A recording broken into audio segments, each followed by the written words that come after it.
When you hear a news story about sexual abuse, you often see this, a hidden figure. The shame and embarrassment often causes victims to hide. But today you're going to see something extraordinary. I sat down with a woman who was brave enough to talk about being sexually abused as a child. She wants to warn parents of a potential abuser most don't suspect, a family member. A warning, the story contains graphic information.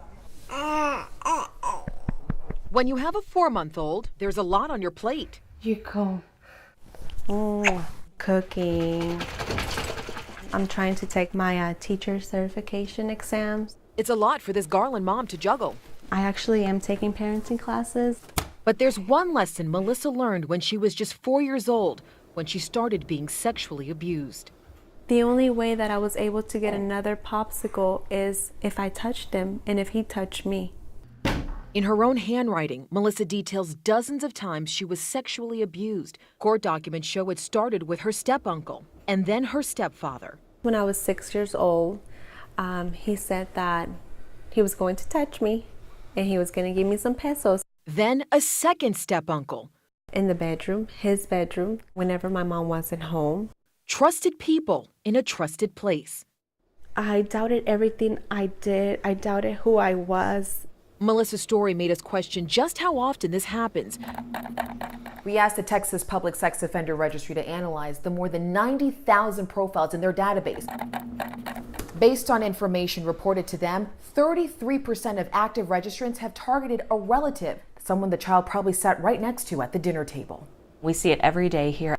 Kristen Howell is a social worker with the Dallas Children's Advocacy Center. An abuser might treat a girl child as though she's older. But Kristen says there are signs a relative might be getting too close. We also know that abusers might treat a boy child as though the abuser is younger. After establishing that trust, a child may not even realize abuse is happening. Was that touch accidental or intentional? And to keep the secret, I wouldn't say anything. an abuser may use veiled threats like Melissa says her stepfather did. That fear really just completely messed me up. Though fear silenced Melissa, she said there were signs she was in trouble. I started gaining so much weight. When I was a teenager, I was already like 180, 190. But Melissa eventually started gaining weight for a different reason. I became pregnant in September, and that was my junior year in high school. Long before Brielle, following more than a decade of abuse, Melissa gave birth to a son. His father is my stepfather. He raped me. Melissa believes at the time her mother didn't know she was being sexually abused. And I feel that awareness really prevents people from facing situations like mine. That's why she's sharing her story.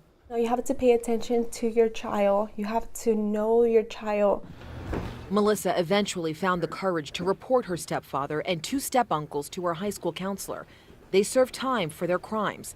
It helps me just to remind myself, like I was able to overcome so much.